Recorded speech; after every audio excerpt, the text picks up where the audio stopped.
welcome back to the Dr. Jimbo Love Show featuring Seth Matthew. We're excited. We've got a really kind of an interesting topic that we're going to delve into. Seth's done a lot of research on this, and I'm going to sit back and just kind of play like Joe Rogan and ask him questions and see exactly what he's got for us. Go ahead, Seth. Yeah, so to talk about the current controversy, we got to talk about the past. So Sha'Carri Richardson was a track athlete for the United States. Her mom had passed away, and she ended up smoking a little marijuana. And so when they did the drug test, she ended up failing. Now this is way before the Olympics had started. And the Olympics said she could not compete, and she had a 30-day suspension. Now we fast forward to the Winter Olympics. A Russian athlete, Camilla Villeva. So now, mind you, marijuana is not a performance-enhancing drug. But Camilla Villeva was Depends on what you're playing. True. But Camilla Villeva ended up taking heart medication, which helped her endurance, and she's from Russia. And her doping test results did not come back till she had already competed in one event. Now, this turned out not to be as big as controversy as they thought, because if she would have medaled, they said no medal ceremony, we're not going to acknowledge it. But she ended up falling twice. Now, Sha'Carri Richardson has now come out and said, what's the difference between me and her? Is it because she's white? Is it because I'm black? She turned it into a race thing. She did. And the big issue with it is the Olympic Committee has now come out. The real big difference is the age of the athletes. Now, I've been going back and forth with this myself. Sha'Carri Richardson was somewhere around the ages, I believe, of 19 or 20. And Camilla Villeva is 15. That puts her as a protected person because she is not... She's a minor. She is a minor. Yeah. But... a super minor, because she's under 16. And you know what? Russia's been a lot of scrutiny for performance-enhancing drugs, doping in the Olympics. So I'm surprised that it was so late for the drug test.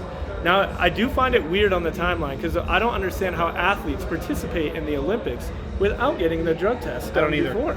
It's Russia, though. You know, it is Russia. You never know what's going on over there. And I hate to dog on a country, but they've been caught so many times doing this, and they were notorious for it in the 60s, 70s, and 80s. I'm really sick of it, to be honest with you. Well, and that's why they called it the ROC. Instead of banning all the athletes, they said you can't compete under your flag. We won't acknowledge that you're Russia. I mean, we all know it's Russia. Ban them for an Olympics and teach them a lesson. Yeah. God bless America. But the big thing is the Olympic Committee is under so much scrutiny right now, because how did this happen? There should be so many things put in place. Like we talked in the first show, you have 4 years to prepare and put these rules in. So there's only really one thing to say. They're not prepared, and they're run poorly, right? Yeah. Is there any other excuse? There really isn't. Yeah. And you know what? I do feel for Camilla Villeva because we don't know her situation. Was Right. she pressured by the coaches from Russia? She's only 15 years old. She took her grandparents' heart medicine. Yep. Now you tell me, was she being coached to take it? Okay? Or did she just happen to become a drug scientist and figure out that it was performance enhancing? Because the drug, what does it do for you? Tell us what it does for you. So what it does is it helps your heart. It gives you more endurance. So endurance. Oh my goodness. You can start doing you can do more jumps without getting fatigued. Yes. She was already favored to win gold. Part of me thinks something that's had to play with her taking fourth, with her falling. Well, I'm glad she fell. I really feel for her, though. No, you do feel for her? She is a protected person, and her coach, if anyone watched the Olympics, the Olympic Committee should really step in here, because that coach berated her at a 15-year-old girl. He went off on her. And so it was on TV, and nobody intervened. Everybody just watched. So I really think that the Olympic Committee really needs to look at these Russian coaches. So all right, so I want your personal opinion here. Do you think that she's just an innocent pawn that was forced to take this medication from her grandparents' medicine cabinet, okay? Or was her coaches, or what do you think? What's your personal feelings? I think the pressure in Russia to be where you are. Now, do I think she's the only Russian athlete that took him? No. Is she the only one that got caught? 100%. There you go. And so I think there's a bigger scheme here. I think that athletes right now in certain countries are pushing the limits to see what they can get away with. Well, they've always done this, and we talked about this during the preview, okay? It's science chasing the athletes. And we see it in cycling all the time. Okay, you'll ask anybody, and if you can go back and look at the Lance Armstrong whole incident, They're all doping. Everybody who's in. That's why I stopped watching the Tour de France. I don't want to watch which team has the better drugs, but they had all admitted to it. Yeah. Okay, not the whole team. That whole team that Lance Armstrong was a part of. And here's what they do: they find a new designer drug, and they basically find a way that it can beat the HPLC, okay, or the gas chromatograph. My chemistry's coming out, and they stay ahead, one step ahead of science. Okay? Here's the best thing. Do what they did with gambling in baseball. You get caught, you get popped doping, you're done for your career. Okay? You're done. I don't care if you're 15, I don't care if you're 13, I don't care if you're 33. You get caught one time, one and done. That would eliminate it. Does it matter the drug, though? Well, Like, do you think okay. Sha'Carri Richardson should have been banned because of the marijuana? Performance-enhancing drugs. Okay. Marijuana, I mean, even if they get caught with, and I don't want to get into a whole drug discussion here, but, you know, if someone gets popped for cocaine, if someone gets popped for mushrooms, or something like that, that is not something that's going to help them. Cocaine doesn't help you perform better. Neither do mushrooms. All they do is make you laugh a lot, right? I've heard. See, and my big thing, and this is where we could talk about a little bit, should we raise the age for the Olympics? Like, if they're going to be protected people that could be influenced and they're not going to get suspended, then why don't I just keep getting 15-year-olds and I keep giving them performance-enhancing drugs to give them the edge? Well, no, knowing I won't get suspended. She went into her grandmother's medicine cabinet, right? That's what they so she did claim. it on her own fruition. I mean, could you imagine if she came out against her coach? There's no way she would ever compete again. No, exactly. But I am worried a little bit about this athlete, a little bit more than Sha'Carri, which I'll get to her too. But her mental health, right now she's going to be worldly known as the Russian doping skater. So even if she comes back at age 19 and dominates, it'll always follow her. Yeah, and the pressure for her coming from Russia is just going to be insurmountable. And so I really think the Olympic Committee has to step in for this girl. I didn't think of it that way. She is only 15. For Christ's sake, she's a freshman in high school. You know, I mean, when I was a freshman in high school, I didn't know my head from a hole in the ground. I mean, I was going down to the Jim Dandy Deli, and I was getting Scott Parsons to buy me 8 packs of Miller High Life. You know, because that's what you do when you're 15 years old. Well, and my thing with Sha'Carri Richardson, how she handled this, it's embarrassing to say she's one of our athletes, because I thought I had the most respect for her in the Summer Olympics because she took it like a champ. She admitted she did wrong, and now we are 2 years later, and now she's talking about, oh, boo-hoo, somebody else got popped and I don't think it's fair. Yeah, you were so humble and so professional about it the first time. I really wish you wouldn't have made as much noise. I wish you could have wrote to the Olympic Committee, but you hit every news outlet. Everybody picked it up, and now you are the center of the Olympics that you're not even a part of. And so I really wish it was handled better by her. It's Russia. Yeah. It's Russia. And that could They're be like a thing. third world country. Is there, not quite, Well, but is she considered? They may be after this thing that they do with Ukraine. We may end up making them a It's third true. world country. I don't know. But here's my big thing with her is go win your gold medals this next Olympics. You're still young, but ignore all the outside noise, because right now, like, you can still win me back. You just got to go win the Olympics. And Right. you easily could have done. You were favored. This girl was favored. This girl crumbled, and I think a lot had to do with the world pressure. Well, she's 15, cripes sakes. I mean, could you imagine having all that weight on you? Yeah. I do feel sorry for her. I don't want to be a heartless person over here, but you cheat. She took the pill and she placed it on her finger and she put it in her mouth and she swallowed it. Okay? It helped her. Who still got 2 out of the 3 medals? I don't Russia. know. Russia did. Russia still won it. They didn't lose it. They're 8th in the medal count because they couldn't get over the top, and they only got 8 gold medals. Yep. Okay? They had a lot. They had 31 total medals, but obviously they couldn't win more golds than Norway. Yeah. So. And I think, you know what, the Olympic Committee after this, especially for the Winter Olympics, has to come to some agreement on standard rules. I agree. Because the big thing is, right now, I don't think it's a race thing. I think it could be that the Olympics doesn't really like us. They don't like the United States that much. And they have beaten on Russia for so long. Yeah. I feel like this was their way of giving them a break. But it wasn't a standard thing. And now I do understand fair does not always mean equal. Right. No, and the thing about it is we shouldn't be surprised as Americans. If you've ever traveled to Europe or anywhere in the world, I hate to tell you, but we're not beloved by other countries, okay? My wife's been to 34 countries, and that's one of the things she said to me right off the bat when I said, wow, we've been to 34 countries. What's that like? And she goes, well, to be honest with you, Americans think that they're really, number one in the world. Well, there's a lot of places out there that they think we're kind of a joke. Now, we're not a joke, okay? All right? And I don't have my Olympic jersey on today. I have my Labatt's blue. But I love this country, okay? I do believe we are the best in the world. And I think a lot of it has to do with jealousy. Why wouldn't you be jealous of the best country on this planet? You go from the dream team, you go from the miracle team. We just have a lot of history of having some amazing athletes come from us. And you know what? A lot of these countries are working hard, but the Americans have had the edge for the most part. Now, this Olympics was probably our biggest downfall that we've ever had, and we're talking about 5th place in the medal count. We're not talking about finishing dead last.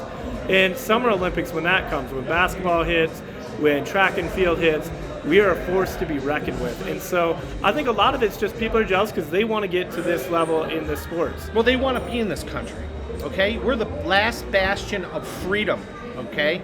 And let's talk a little bit about this, and I want to just bounce this off you. This wasn't part of our prep meeting or anything, but there's a thing called American exceptionalism, okay? And American exceptionalism means that you and America caters to the talented people, okay, in sports and in things. And it's not about, being equal and everybody getting a turn, and they're not keeping track during the kids' soccer games anymore of points. American exceptionalism means that you have to be the cream of the crop and understand that when you're number one, everybody is gunning for you. Mm-hmm. You take a breath, and all of a sudden someone's going to, try to take you down. And maybe, I hope not, but has our American exceptionalism taken a beating and we're seeing it now on a world stage? Are we or aren't we? I think we are to an extent that we've taken competition out of child sports. Do you think the greatest became great because they were okay with ties and losing? No, they were pushed hard and they were pushed to win. You look at players like LeBron James. Do you think he ever was sitting there being like, a tie's okay, a loss okay? Michael Jordan. You're looking at Wayne Gretzky, even though he's Canadian, he always pushed to win. And I think we've gotten really away from that because we're afraid of people feeling like losers. Yep. But here's the thing. You think when Michael Jordan lost to the Detroit Pistons, he was sitting there like, oh my gosh, I'm never going to win again? Nope. No, it pushed him harder. And that's why they won 6 championships. Yep. Minus his, and if he hadn't have gone and played baseball and couldn't hit the curveball, okay, they probably would have won 7 or 8. They would have been the Boston Celtics from the 60s in the 90s. So you're right, Seth. I agree with you 100%. What people need to realize is losses build more character than wins. They do. That is exactly correct. You try and sugarcoat and placate people when they lose the incentive to become the exceptional. Mm-hmm. Okay? That is a great point, Seth. Because even I like to talk about DU all the time, how we just talked about how they lost to Duluth. Did they sit and dwell? Did they settle for mediocrity? No, they went in and played a top 5 college hockey team, and they ended up beating them 4-1 handily. They did not dwell on it. It has built this DU team more character, and that's why I'm picking DU to win the college championship this year. Me too. You know what? Well, how cool would it be if we have DU win the NCAAs, mm-hmm. and then the Avalanche win the Stanley Cup? Yeah. I mean, we will be Hockey Town, USA. And right? You know what? It's been a long time coming. And so I'm excited to see what this season has to bring. Well, here's the cool thing is we and Seth, the general manager here at Brothers Bar and Grill at the Shops of Northfield, just north of I-70, right by Bass Pro Shops, he and I and everyone else here wants this to be Hockey Central. So you can come in here, as we said in our last segment, and you can watch any college hockey game that they can get on the TV, which is pretty much every game, correct? Yep. Also, any of these NHL games, we can do the exact same thing. We're going to have a meet and greet of all the alumni, okay? Colorado College, Air Force, Wyoming, DU, and any of the other people that are here in this town that are hockey fans. We're going to have it right here where we are in the mezzanine section. Yep. And it's going to be a lot of fun. So get yourself set. We haven't announced all the details yet, but stay tuned. We'll let you know. You know, you can't beat Brothers for a place to come and watch sports anyways. Yeah. I think it really shows the different dynamic we have going on. I mean, we can talk football, we can talk hockey, but right now I've had people stopping for Kraken games, Vegas games. We cater to every single person. Who did I cater for you for college football? It was the South Carolina Gamecocks, which are the Cubs of the SEC. No one shows South Carolina. I had to go to my alumni bar. That was the only place I could ever find it. And Seth was nice enough when I first walked in here. He saw me with my South Carolina gear. Boom, it was in front of me. I didn't even have to ask him. So yeah, thank you. So wear your stuff, show out, support your team. But yeah, right now we throw the best party, best drink specials, and we have some amazing food for you to try. Tell me a little bit more about those outside games that you're going to have on the patio. Oh yeah, starting when the weather gets a little nice. Now, not going to lie, it is phenomenal here. Where they have, we just had snow, but it's like 60 degrees out. It's wonderful out here. But as soon as we get snowball weather. But as soon as we get more consistent, cornhole's going to be out there. We're going to have water pong. Have to call it that. Water pong. And then we're going to have, we're going to switch up some of the games over here. We got a pool table. So we have fun for everybody. How about the movie night where we do the drinking games? Yeah, so we're looking into doing a trivia night and a movie night. So right now we're going to do a movie night that basically, so what you could do is for Harry Potter, if we put that one on, we'll have to look at some copyright things. But if they say Harry, take a drink, they say Harry Potter, take two. And there's just a lot of fun games you can play with just some fun movies to watch. That's fun. That reminds me of some of the stuff we used to pull in my fraternity in college. So I'm excited. So excellent. Now, we should probably shift and talk a little bit. What is the latest thing with Aaron Rodgers? He broke up with his girlfriend up in Boulder, okay?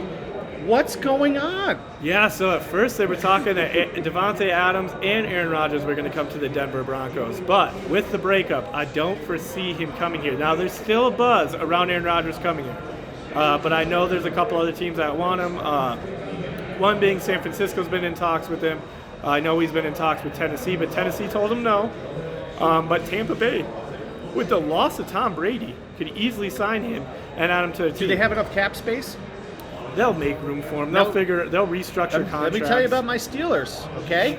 We've got $19 million in cap space because we're going to let Juju Smith-Schuster go, which, you know what? I like Juju. I think he's great. He's funny in the commercials. But you know what? He hasn't done much for us, and he did a lot his rookie year because Antonio Brown took a lot of pressure off of him. But we have $19 million, Aaron. $19 million at the Steelers. Come play for Mike Tomlin.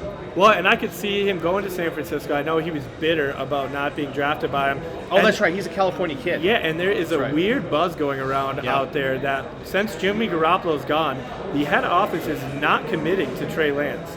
Ooh. And so he had 6 games, 2 started, that he performed in this year.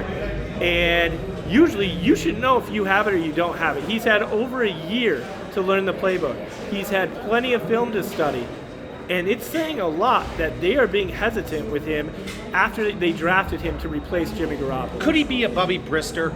Remember Bubby Brister for the Steelers back in the 90s? They said he was too stupid to learn the playbook. Like Jamarcus Russell? Yeah.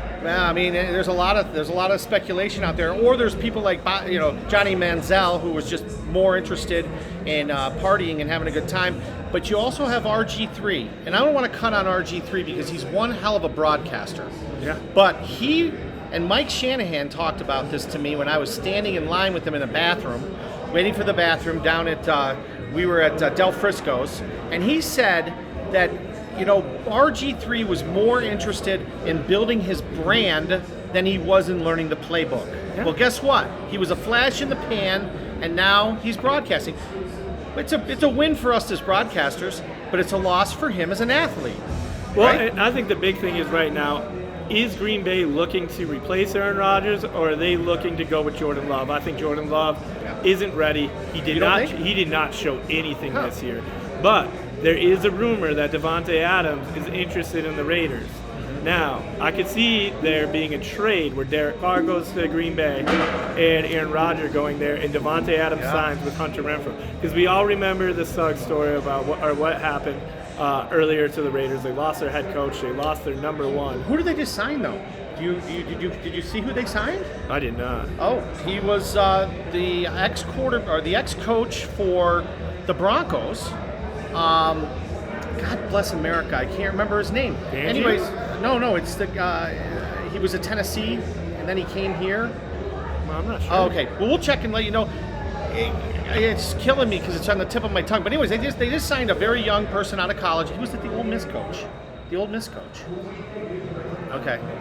Hey guys, we've got a little project for you. Okay, go on to Google, find out who the Las Vegas Raiders' new head coach is. Lane Kiffin. Kiffin. It's Lane Kiffin. Oh, Lane Kiffin. I actually know him. Yeah, holy cow! Thank you, sports gods, for giving me that. Anyways, it's going to be interesting. Who does Lane Kiffin like? What kind of quarterback does he like? And what kind of offense is he going to run? Because remember, Lane Kiffin is going to be very involved with the offense. He's an offensive-minded coach. Is he going to stay with David Carr? Or is he going to try to try to find somebody who's going to be able to compete with San Diego and our guy down there? What's his name? Oh, Herbert. Herbert. Justin Yes, of course, Herbert. He was one of my favorites this year. We talked about him quite a bit. Yeah. But he's got a big shoes to fill in the AFC West because there's some really good quality quarterbacks. Yeah, and me personally, I hope Aaron Rodgers leaves the North because that would make it easier for Minnesota. Because coming out, O'Connell, the new head coach of Minnesota, has worked with Kirk Cousins before, and he is saying he is keeping Cousins. Now, me, I don't personally hate it, but I do hate his contract. So we are going to have to do some shifting because I believe we are negative $40 million in salary cap space next year. Uh-oh. So there is going to be a lot of shifting in Minnesota, a lot of drafting. But tell him you just got the LA Rams coach. Yeah, as your new O'Connell. coach. He's great. Yeah, Are you excited? I'm super excited for him Good. as a head coach. I think we needed fresh blood in there. He's going to have a lot to prove. But you know what? I think he's up to the task. I love these young coaches because they're ballsy. Absolutely. They will call trick plays, and they do not care. They will call onside kick in the first quarter. They will pull things out that you will never see. And so I think Minnesota has been kind of lame to watch recently. It is handoff, try to throw, most likely incomplete, and we punt. I'm looking forward to see the new game plan for the Minnesota Vikings and see how it translates to watching the game. They have missed playoffs the last 2 years, just short. One game short this year, and they blew it at the end of the year. And they've won how many Super Bowls? They're this many. 0. And I'm teasing We them. are sitting for a championship. I'm teasing. There are some, and we talked about this a little bit. You know, there's Buffalo, there's Detroit. There's probably some other teams out there that have had franchises for 30, 40, 50 years, and they have never won a Super Bowl. Yeah. I'm all for everybody getting at least to the Super Bowl and winning it, because I'm telling you, it's a magical feeling when your team wins the Super Bowl. It's a really horrible feeling when they lose. Yeah. My brother, he may be in hiding. I don't know, because he's been a Cincinnati fan since 1975. And but I think a lot of the Cincinnati people are looking at the season saying the over/under at Vegas was 6 games. They well outperformed it. They've got everybody back next year, right? Yep. So, cripe's sakes, the sky's the limit for the Bengals. Yeah, and so I really hope that happens. Another rumor going on is Russell Wilson's going to leave Seattle, which I don't personally see happening. Really? He's just been there his whole career. He came from the University of Wisconsin. Well, he came from NC State to Wisconsin. Yep. Then he went to the Seattle Seahawks, and he's been there his whole career. But he's the Walter Payton Man of the Year. Yep. So anybody he goes to, I mean, that's a big award. You know, that means you're the nicest, most outstanding class act of this year in the National Football League. Yeah, but I just don't see him leaving. I think him and Pete Carroll have a great relationship. Pete Carroll's a great coach to play for. Yeah, and I think the only other player I really want to touch on is sex scandal, Deshaun Watson. It sounds like this will be settled before the next NFL season. And rumor has it he's picked 2 teams to go to. Which ones? He wants to either go to, I believe, the Tampa Bay Buccaneers or Minnesota Vikings. Really? He put us on his list. Now, I don't hate the guy. I think he's a great football player. He does have a lot of baggage, but we're used to the baggage. And people remember, I believe it was late 90s, I was late 90s, we had the sex boat. We had a great football team, and then they all got a bunch of hookers and drugs and went on a boat, and we had to suspend half our team. Lake Minnetonka. So we are used to controversy. I don't know if I prefer him over Kirk Cousins, but you know what? Any change, you know what? The guys in the front office, they make the best decisions for the team, and I'm going to trust them. If they want to go for him, go for it. Well, you know, and the thing about Deshaun Watson is that he played at Clemson. And, Dabo and all those guys still stand behind him. And Clemson, for you guys out there that don't realize, Clemson is in a town that's probably smaller than Longmont. Okay, it's closer to what Parker used to be. There's nothing there. So if he was as bad as they are saying he is, and I'm not going to condone anything until the court of law has adjourned, but wouldn't they have known about him being a non-quality individual, being under the microscope? Because all you have in Clemson is Clemson University. Yeah. I think the big thing is it's the conspiracy of the timing of it all. Yeah. Nothing came out about Deshaun Watson until he said, "Hey, I want to leave." And all of a sudden, the owner and the lawyer magically came up with 80 women. But guess where 80? We're at now? It went up to 80 allegations. Come on, how could he meet 80 women in 4 years? Until Deshaun Watson, his lawyer, pushed to review the names. We are now down to 20 cases. 20? So we're down to a more realistic number. Now, I'm not saying that these aren't true or not true. We can't all speculate what happens. So yes, we will have to wait until the courts decide. Now, what's more than likely going to happen is there's going to be payoffs, and we will never know the true story. Right, but we wait, okay? Nobody jumps to conclusions on this program, on this show, okay? Because there's been so many things out there, narratives that have been put forward, okay? And we find out afterwards that, it was contrary to what the media said. Yep. So therefore, we will wait, and we'll give these women their day in court. And you know what? If he's in the wrong, then he should be punished to the full extent of the law. Okay? Well, and being an athlete, it is a double standard for people. People will hold grudges against other people their entire lives. But for our athletes that we love and adore, they are forgiven hindsight, pretty quickly. We look at Michael Vick's controversy with the dogfighting ring. Yeah. How many people have talked? He's now the sponsor of PETA. He works hand in hand with the head of PETA, and we have all forgotten it. But he did his time, and they now have put him. He did his time in commercials. Because he kind of was blackballed from everything. Nobody wanted to acknowledge it, but now he's kind of back in the fold. So, Philadelphia gave him an opportunity, and then what happened when he left Philadelphia?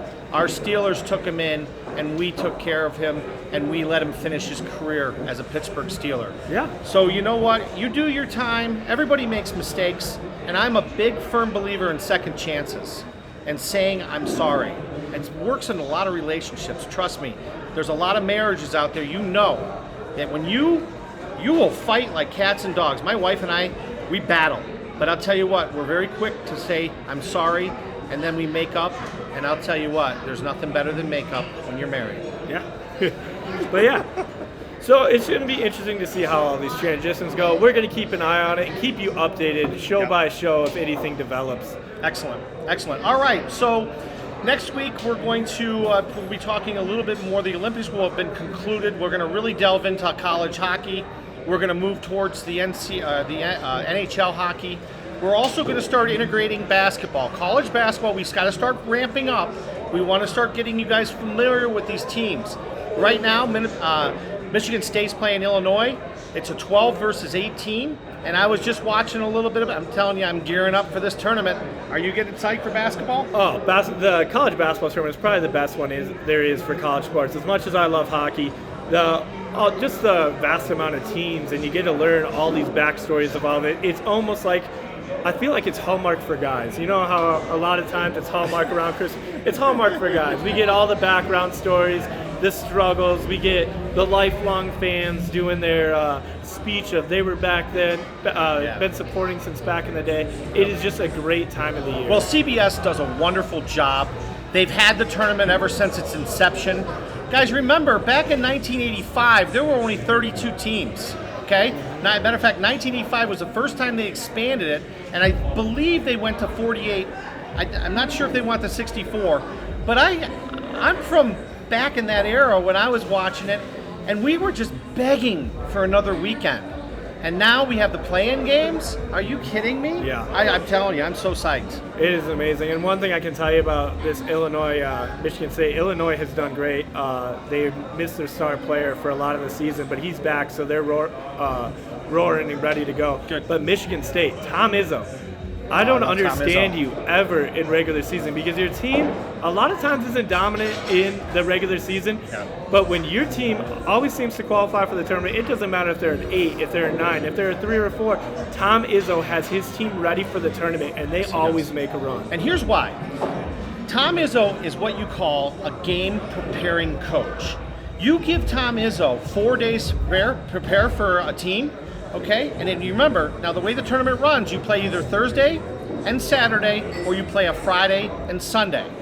You give a guy of that quality and that basketball intelligence and IQ a chance to prepare, look out. And remember, he's preparing for all case scenarios. So when he's preparing for the Thursday game, they're also preparing for the possibility of who they're going to play on Saturday. And that's why. Yeah. That's why they're so good in the tournament. Yeah, never count Michigan State out. I always put them really far in my bracket every single year. It doesn't matter how they did in the regular season, because I know Tom Izzo comes to play when it comes to March. It's going to be interesting to watch and see. Remember, Coach K, this is his final NCAA tournament. We want to wish him a lot of luck. He's been really great for the sport. I'm not a Duke fan. I will not admit ever to be a Duke fan, but I am a Coach K. I don't know to call him a fan, but I really respect him. And he's a wonderful guy. Look what he did for Jimmy Valvano. He was one of the guys, he and Dick Vitale were with him right to the end. Or I should say, he was right there for Jimmy Valvano right to the end when Jimmy was fighting and battling cancer. Even though they were arch rivals and only have their schools are 13 miles apart. Yeah, and he just has great character. You look at it, he's led Team USA before.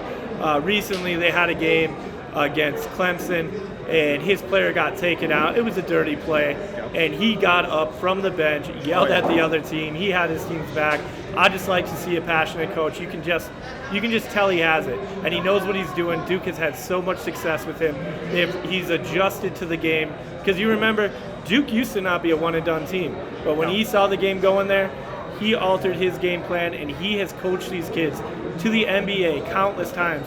You have Zion in there. You have the Jones brothers. You have so many athletes. Oh, yeah. Right now, R.J. Barrett over, I believe he might have got traded. But. Well, he's got guys like Johnny Dawkins. These guys are all people that you can go and turn on your TV and see almost any time doing announcing. Jay Billis. I'm not a big fan of Jay Billis, but, he's an ex-Duke player. I'm a Carolina, a North Carolina guy.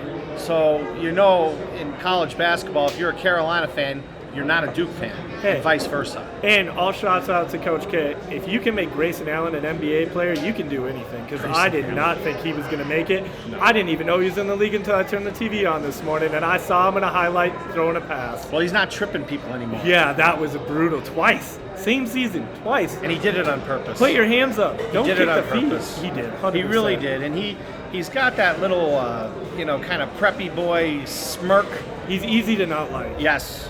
And so was Bobby Hurley, So was a lot of those hosts. Christian Laettner, another one, Not going to dog on Duke, because we're here to celebrate Coach K's final NCAA tournament.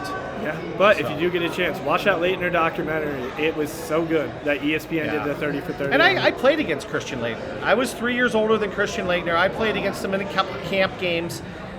He's actually a really nice guy. He was young. He was only a freshman.